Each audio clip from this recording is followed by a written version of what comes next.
Pilipinas, pangalawa sa Asia Pacific. Pangalawa tayo sa digital patience sa Asia Pacific sa usapin ng automated customer service. Bago tayo magtiwang, tila malaking panalo na ito. Tayo'y mag-isip-isip at pag-usapan muna natin mga kadiskurso. Ibig sabihin nito ay handa at okay lang sa atin maghintay para sa serbisyo o tugon sa ating mga reklamo.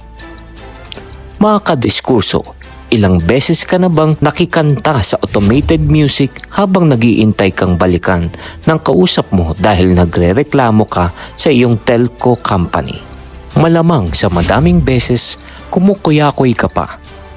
Sa ating mga Pinoy, patience is virtue kasi di ba? Empowering ba talaga ang pagtitiis o enable lang natin ang kumpanya na hindi mag-improve sa kanilang serbisyo? I-follow ang aming mga social media accounts at basahin ang iba pang makabuluhang diskurso sa diskurso.ph.